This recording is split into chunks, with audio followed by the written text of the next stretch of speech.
Donc du coup, bienvenue à vous. Les autres vont arriver tranquillement. Hein. Donc on va profiter de ce temps pour faire des petites démonstrations. Ok. Vous savez la manière dont je travaille pour certains d'entre vous déjà. Okay. Donc, si vous avez des questions ensuite, vous allez pouvoir le faire après. Si tu ressens des choses, tu peux bien évidemment l'exprimer. Ok. Tu vas mettre le dos comme ça. Ça va être influencé. Donc, est-ce que tu aimerais que je travaille une partie, quelque chose en particulier? Toujours ton épaule. Ok. Droite. Très bien. Donc, si tu sens quoi que ce soit, tu exprimes. Ok. Alors, ce travail que vous avez déjà vu faire, hein, ces mouvements, font partie du Qigong médical, on appelle aussi Qigong Yaofa. Certains d'entre vous connaissent le Qigong, d'autres non. Qui d'entre vous connaissent le Qigong? Okay. Les autres ont entendu parler? Pas du tout. Pas du tout. On va en venir. Et le terme, pas vraiment important pour l'instant. Ce qui est important, c'est de voir ce qui se passe, hein, et d'être interpellé pour pouvoir se poser des questions. Est-ce que tu ressens quelque chose? Okay. Est-ce qu'au niveau de l'épaule, il y a encore des douleurs? Okay. Quel mouvement ne peux-tu pas faire? Tu as toujours un point ici. Ok. Donc elle m'a indiqué un point de douleur. Ok. Donc moi, avec ma main, je vais aller chercher une information qui est relative à ce qu'elle vient d'exprimer. Donc, par le Qigong, j'ai développé une sensibilité particulière qui me permet de détecter certaines choses, certaines vibrations, certains ressentis. Ce que je suis en train de faire est un travail de détection. On peut appeler ça un scan si on veut. Et là, je sens qu'il y a quelque chose là. Sa douleur est physiquement localisée ici, au niveau de l'omoplate, et moi, ma main ressent ce qui se passe autour de cette zone douloureuse. Donc, dans le Qigong médical, le Qigong Yaofa, on travaille ainsi. On va d'abord détecter les zones autour de la personne. On va détecter des zones. Une fois détectée, la main, la présence de ma conscience sur cet endroit va se polariser, va se focaliser. Je vais mettre mon attention. Et mes gestes vont être de plus en plus précis, lents, pour atteindre une zone en particulier. Elle peut être située là ou elle peut située ailleurs. Donc, la douleur, pour nous, dans notre culture asiatique, dans la culture taoïste, médecine traditionnelle chinoise, elle n'est pas forcément localisée sur l'endroit identifié physiquement. C'est ça qu'il faut comprendre. La racine de la douleur peut être ailleurs. Elle peut être effectivement physique, due à un trauma, mais elle peut être localisée aussi autour du corps, si c'est un trauma indirect, c'est-à-dire une émotion, la conséquence d'un trauma. Donc, vous voyez, ma main circule en dehors de la zone physique du corps. Et pendant que je vous parle, il y a des ressentis qui se passent. Est-ce que tu ressens particulièrement quelque chose ou non? Tu as chaud. C'est un des symptômes. Lorsqu'on identifie une zone problématique et qu'on va travailler dans cette zone, on identifie donc la partie qui pose problème. Mais qui pose problème, je ne sais pas si elle pose problème. Tout ce que je sais, c'est que je suis attiré vers cette zone-là et que je réagis avec cette zone-là. Et en l'occurrence, la zone est ici pour moi. Ok? Est-ce que tu poses continue à sentir de la chaleur. Okay. Est-ce qu'il y a une amélioration dans le symptôme de douleur? Pas encore. Ok.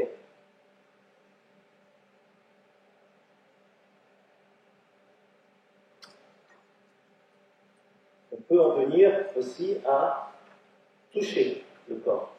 Ce n'est pas simplement à distance, mais il y a aussi une action localisée que vous voyez, qui peut ressembler à du balayage, à du massage, etc. Dès qu'il y a une amélioration, c'est ici. Donc il y a aussi, vous connaissez certainement l'acupuncture, vous avez peut-être eu recours à l'acupuncture, n'est-ce pas? Donc si c'était une aiguille, elle sentirait, mais là c'est mon doigt, et elle ressent la douleur. Okay. Voilà. Okay. Donc il y a une douleur physique.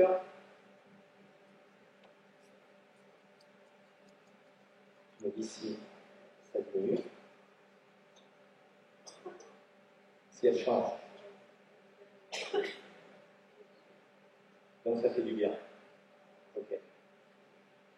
Combien de pourcents de mieux-être?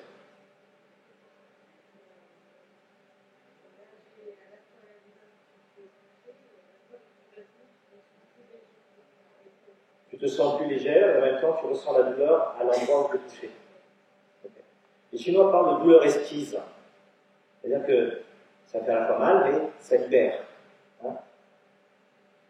Est-ce que là, le mieux-être augmente?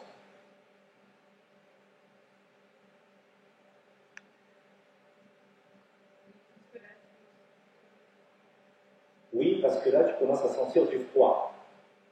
Alors, ce qu'il faut savoir, c'est que dans une zone douloureuse, eh bien, il y a une réaction inflammatoire localisée, mais l'action du praticien qui vient agir avec l'énergie sur cette zone douloureuse va créer une autre réaction. Cette réaction peut se traduire, pour elle, en tout cas, par du froid. Alors que si vous touchez mes mains, elles sont chaudes. Donc il y a une action énergétique qui commence à se faire, à se mettre en place. Tu sens du froid. Et ça te soulage. Combien, il faut qualifier en fait ce soulagement en termes de pourcentage. Souvent je le dis. Alors, est-ce que tu peux exprimer le pourcentage de mieux-être depuis que je travaille sur cette partie-là?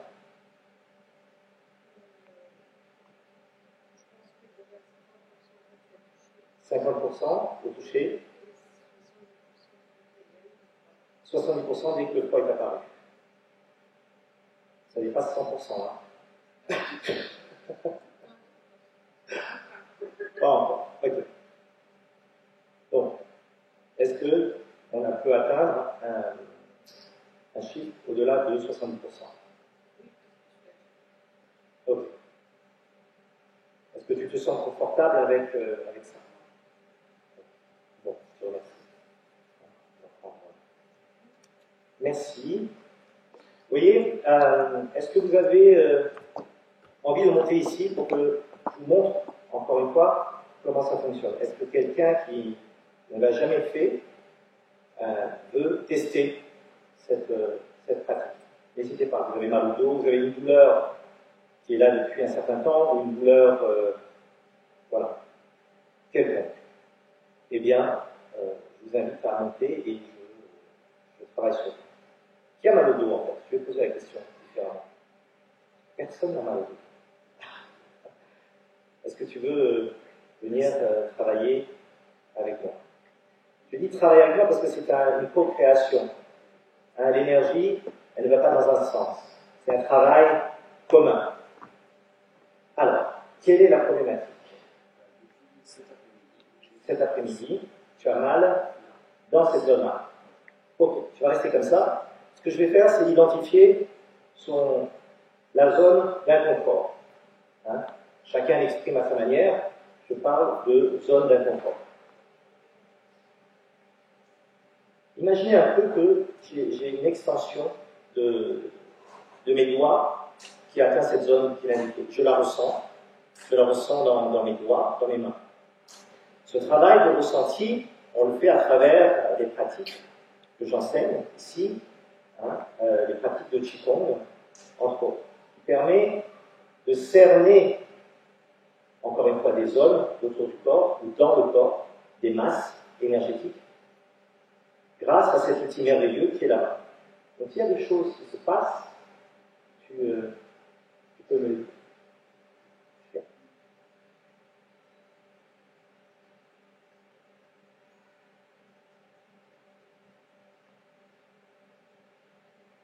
Je procède un peu comme un masseur, un massothérapeute le ferait.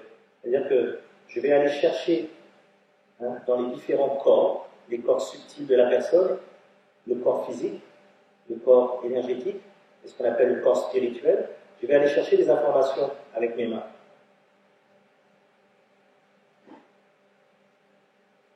Dès que tu ressens quelque chose, est-ce que tu as de la difficulté à te pencher? Non? Quel mouvement te fait mal?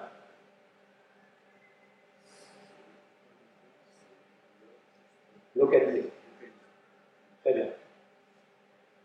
Alors si je vous dis que je rentre la main dans le corps, c'est tout à fait normal d'être incrédule et de ne pas comprendre ce phénomène. D'accord? Je rentre la main dans le corps. Et j'explore la zone qui vient d'identifier en me montrant du doigt la douleur. Une fois que j'ai capté quelque chose, je la prends, je la retire. D'accord? Certains me disent, mais tu ne prends pas cette énergie sur toi. Eh bien, en fait, je fais transiter cette information à travers moi vers le sol. Donc le Qigong, c'est un travail de connexion entre le ciel et la terre, l'être humain étant une antenne, un relais, qui permet de faire cette transition et de ne pas garder pour soi des choses, entre guillemets. Est-ce qu'il y a une modification? Une chaleur, encore une fois, le symptôme de la chaleur apparaît. Est-ce qu'il y a un mieux-être? Combien de pourcents par rapport à tout à l'heure? 50%. Pour moi, non. Et il y a un déplacement de la douleur vers le bas. D'accord. C'est un peu comme les pelures d'un oignon. On retire une couche de peinture, et on voit qu'il y a d'autres défauts qu'il faut travailler. Donc, je vais travailler cette zone. Dans mon expérience, dans ma grille de lecture, j'essaye d'atteindre les 70% pour que ce soit acceptable. À partir de là, le corps peut prendre le relais. Il y a suffisamment de ressources pour s'auto-régénérer, pour, je vais utiliser un terme, se guérir lui-même. Est-ce que ça s'améliore? Est-ce que ça augmente? Combien de pourcents? 100% là, et là 50%. D'accord. Donc on va travailler la seconde zone de douleur identifiée. Et je continue à aller explorer à l'intérieur, prendre, retirer, et faire simplement ce geste. Quelle est mon attitude mentale? Vous voyez que je suis en train de vous parler pendant que je suis en train de travailler.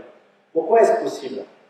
Parce que la cognition, l'aspect intellectuel, l'aspect purement intellectuel est minime par rapport au travail. Donc, j'occupe mon esprit pour ne pas interférer sur ce travail. Est-ce que vous me suivez quand je dis ça? J'occupe mon esprit. Je laisse mon corps et mon autre partie, mes autres capacités énergétiques, je les laisse travailler. Si le mental interfère en disant j'essaie de comprendre ce qui se passe là, hein, dans mon anamnèse, dans l'étude du symptôme en tant que tel, je vais interférer avec ce qui se passe. C'est donc une séparation à la fois du mental et de l'énergie. L'énergie est guidée comment? Elle est guidée par mon intention. Donc l'intention, c'est un grand mot. On va en parler pendant des jours et des jours. L'intention est la plus grande force créatrice qui soit. Dès que j'ai demandé à ma main d'aller explorer et d'aller chercher une information, l'intention a été émise et mon corps en entier va se mobiliser pour faire ce travail énergétique. Comment est-ce possible? Eh bien, par une répétition pendant des années du travail en tai chi, en qigong, dans les arts martiaux, dans l'art, etc. Donc il n'y a pas que le qigong qui amène à ce genre de travail. L'art amène à ça. L'art. Est-ce que la douleur diminue? Combien de pourcents de mieux? Au début, là, 100%, là, on va dire 70%. D'accord? Donc je ne vais pas aller jusqu'à 100% parce qu'il faut que la personne là, se responsabilise et aussi prenne sa part et puisse travailler à son niveau. Donc, là, 70% de mieux et 100% là. Parfait. Merci pour ta présence. Est-ce qu'il y a une autre personne qui voudrait venir sur scène et ressentir? Parce qu'il s'agit de ressentir. Okay. Vous ne comprenez pas, c'est normal. Je ne vous demande pas de comprendre, ni de croire en ce que je fais, mais de ressentir ce que je fais, ou ce qui se passe dans votre corps. Donc, est-ce que l'un d'entre vous a des douleurs quelque part? S'il te plaît. Quel est ton prénom? Julien. Est-ce que, bienvenue, est-ce que tu peux me dire ce que tu aimerais qu'on travaille? Les lombaires. C'est bizarre, les hommes ont souvent des problèmes de lombaires. Ok. Quel mouvement ne peux-tu pas faire? Et tu as une masse, ça c'est ok. Et tu ne peux plus te baisser. Mais la douleur est présente. Très bien. Ok. Alors, je recommence mon petit manège. Je pose une intention. Mon intention se crée. Et je vais rentrer et je vais déployer ma main fantôme. On appelle ça une main fantôme. On l'a tous. D'ailleurs, on va faire des exercices. Vous allez le ressentir. Je plonge ma main fantôme et déjà je ressens comme un nuage, comme une densité à l'intérieur. Et je commence à travailler à retirer. Okay. Si tu sens des choses, s'il te plaît, partage-le. D'accord? Vous voyez que ce geste que je fais en spirale amène l'information, et je dis bien l'information, vers le bas. Je n'ai pas parlé de maladie, je n'ai pas parlé de douleur, je n'ai pas parlé de mots qui pourraient induire au niveau d'esprit une croyance, je suis malade, j'ai mal, ceci, cela. Déjà, il y a cette donnée qui est importante. Nous travaillons l'énergie. Si elle est là, c'est parce qu'il y a une raison. Okay? Est-ce que les choses changent? Est-ce que tu sens qu'il y a une modification locale? Pas trop? Ok. Vous voyez, quand on me dit pas trop, je veux dire, je vais ici, mais le problème n'est pas là finalement, puisque visiblement il ne ressent pas. Donc ça veut dire qu'il est ailleurs. Et donc j'élargis mon champ pour explorer ce qu'il y a autour. Et donc je vais explorer à côté, et je vais aller voir si, là je sens ici quelque chose. Donc je vais travailler alors qu'il m'a dit qu'il a mal ici. C'est délocalisé, c'est du virtuel, et ma main m'indique l'endroit où il faut que j'aille travailler. Donc s'il y a une modification, tu l'exprimes. Okay?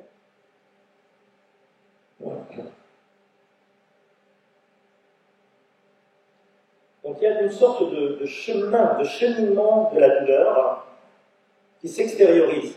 Pourquoi elle s'extériorise? Parce que le corps, lorsqu'il a mal, il va essayer de placer la douleur ailleurs. S'il ne trouve plus d'endroit dans le corps, il va le mettre ailleurs.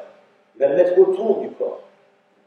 Les radios, les IRM ne peuvent pas détecter ce genre de douleur. Parce que ça, elles ne sont pas encore inscrites dans les tissus. Soit elles sont déjà présentes, mais délocalisées. Donc le travail d'un praticien en Qigong, c'est vraiment d'aller chercher ces zones et de les dissoudre. Okay? Est-ce qu'il y a quelque chose qui se modifie? Tu sens dans tes jambes. Alors quand on parle d'énergie, entendez circulation, entendez un mouvement. Okay? Alors je vais voir.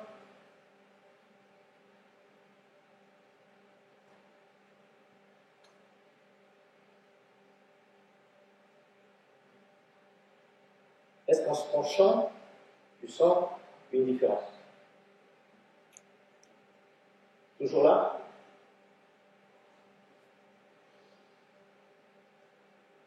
La difficulté dans ce travail, c'est d'aller détecter la distance où se trouve la douleur. Elle peut être ici à 30%, ici à 30%.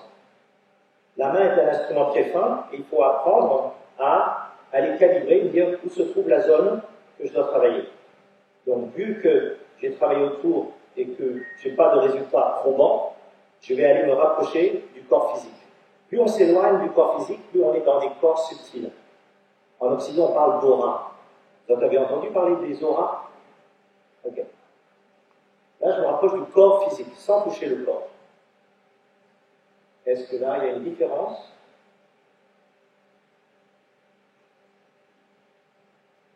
Une vibration, les jambes, chaleur.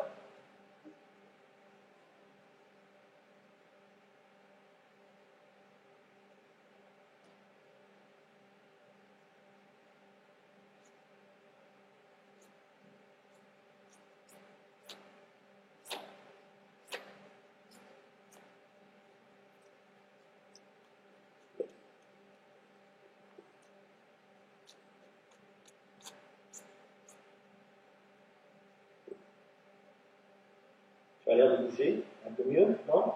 Tu me trompes? Est-ce que la douleur est toujours présente?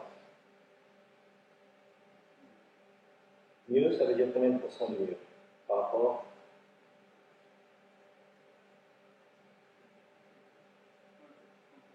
« 50%, on va augmenter. On va augmenter.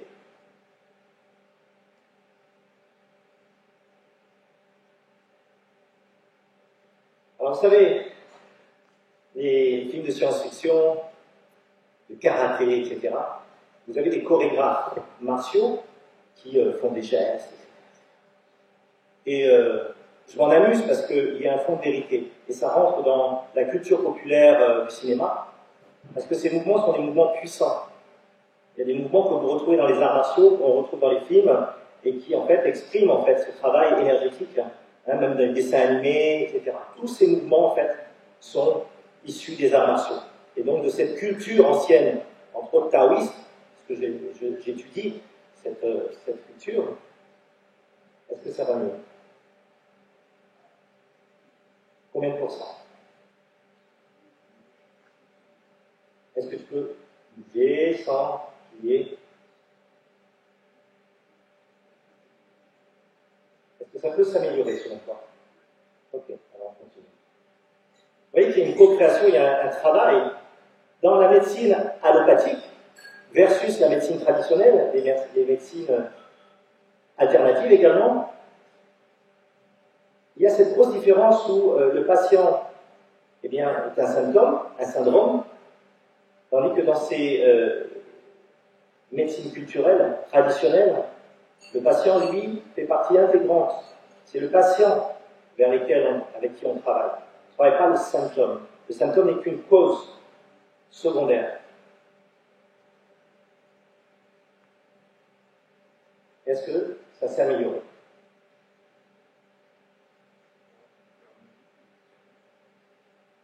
Que dit ton ressenti? Est-ce qu'on peut dire que cela va plus de 70%? Mais tu n'es pas certain. Qualifier est très difficile. Qualifier est difficile. S'il y avait un chiffre où tu serais certain, quel serait-il? 60%. Donc une séance, si vous voulez, dure moins d'1 heure et on a quand même des résultats tangibles, quantifiables, qualifiables, qui amènent un bien-être à la personne. Est-ce que ça va aller comme ça? Oui? Ben, je te remercie. Merci. Alors, pourquoi j'ai commencé par ces démonstrations? Eh bien, pour vous parler d'énergie, qui est à la base, qui est à la matière même de mon travail, du travail en Qigong, mais aussi du travail en Tai Chi, du travail dans différents domaines. Pour ma part, je suis ici pour enseigner le Qigong. Et donc, les cours que je donne, en fait, visent à développer chez vous cette sensation, ces ressentis au niveau corporel. Une fois que vous avez ces ressentis, eh bien, vous pouvez mieux déterminer ce qui se passe en vous et autour de vous. Et votre capacité de détecter ce qui est à l'instant T, ici et maintenant, est essentielle dans le travail énergétique. Donc nous faisons tous un travail énergétique. Quand vous êtes bien ici, que vous regardez la mer, que vous vous reposez, vous êtes à la plage, etc., vous développez naturellement cette capacité de ressenti autour de vous, et c'est communicatif. D'accord ? C'est ressenti par vous, dans le bien-être, mais aussi par les autres autour. Voilà. Donc c'est la base du travail énergétique, c'est d'être bien avec soi-même. Donc le travail, il passe par une forme de pratique corporelle, quelle qu'elle soit. Quelle qu'elle soit. Je veux dire sport, évidemment, mais méditation, etc. Donc je vais me présenter maintenant que je crois que vous êtes complet. Je m'appelle Denis Tran et je suis d'origine vietnamienne. Et ma petite histoire très particulière, c'est que je suis né en Afrique et j'ai vécu en Afrique. Je suis né chez les Pygmées. Je suis né chez les Pygmées. Et je me suis toujours posé la question de savoir qu'est-ce que je faisais chez les Pygmées. Mon père étant ingénieur agro, eh bien j'ai grandi dans la forêt et puis j'ai grandi dans le désert, dans le Mali. Je suis allé en Côte d'Ivoire, en Mauritanie, au Sénégal. Je travaillais au Maroc, etc. Et je suis de nationalité canadienne et française. C'est-à-dire que toutes ces cultures que j'ai traversées m'ont imprégné parce que j'ai été en contact avec des autochtones. Autochtones dans le sens des peuples premiers. Que ce soit les Amérindiens au Canada, que ce soit les Africains, même en Asie. J'ai été imprégné de par le métier de mon père qui voyageait beaucoup et qui allait à la rencontre de ces gens-là. Et finalement, aujourd'hui, à 56 ans, eh bien, je fais ce que je fais. Je fais de la médecine énergétique. La médecine énergétique. La médecine énergétique, elle est pour moi la transition et aussi un avenir, l'avenir de la santé. Je m'explique. Je me place plus en éducateur de santé aujourd'hui, un maître artisan en bien-être. On peut utiliser plusieurs mots. Parce que ces traditions anciennes, je les ai observées. Je les ai observées chez les Pygmées, chez les Africains, chez différents peuples qui utilisaient l'énergie. En chinois, on parle de qi. Cette énergie, elle est omniprésente, elle est partout, absolument partout. Et quand vous vous rendez compte de ça, vous ouvrez en fait toutes vos capacités.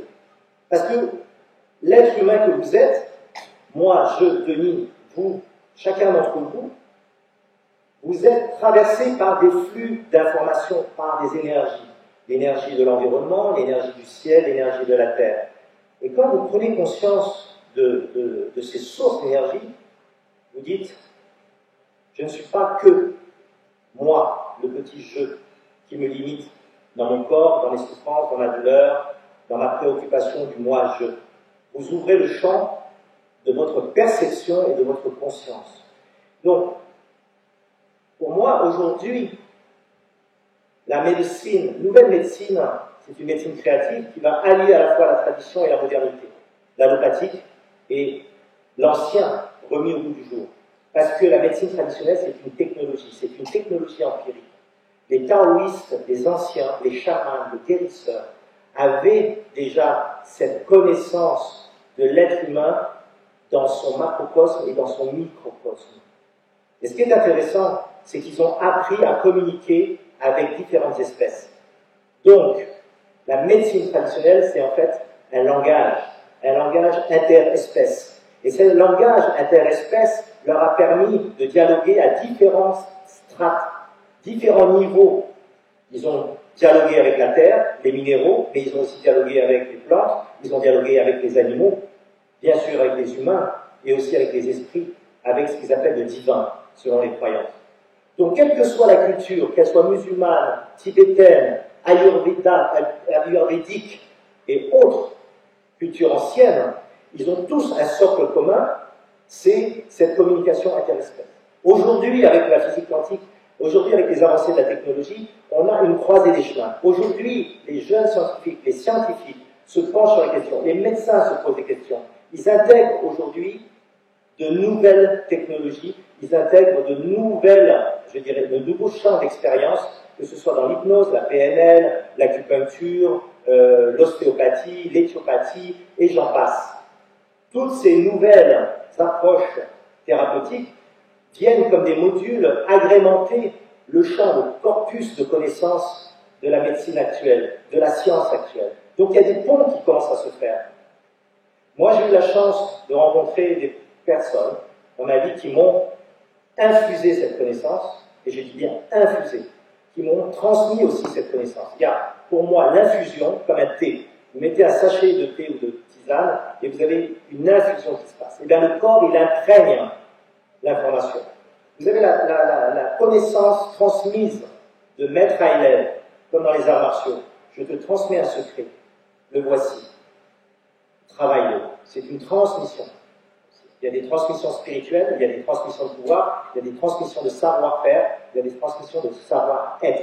Et aussi la connaissance infuse. Les enfants ont cette connaissance infuse. Ils savent sans savoir. La vérité sort de la bouche des enfants, ne dit-on pas, n'est-ce pas? Donc, cette connaissance, une fois qu'elle a été, elle s'est connectée à vous, elle vous offre un champ d'expérience inouï. Ce champ d'expérience, vous l'avez vécu chacun d'entre vous parce que vous connaissez les termes de hasard, vous connaissez les termes de synchronicité. Qu'est-ce que c'est en fait? C'est vous qui, à un instant donné, dans l'espace et le temps, rencontre un événement qui arrête votre compréhension de ce qui se passe. Vous sortez littéralement de la compréhension, du mental, de la troisième dimension. Notre troisième dimension, elle est faite de ces paramètres cartésiens, hauteur, largeur, longueur, etc.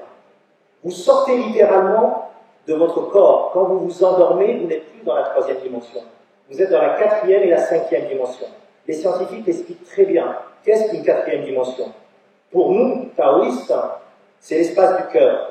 C'est-à-dire que quand vous êtes dans l'espace du cœur, la notion de temps, elle n'est plus la même. Et comment est-ce que font les chamans et les guérisseurs, à votre avis?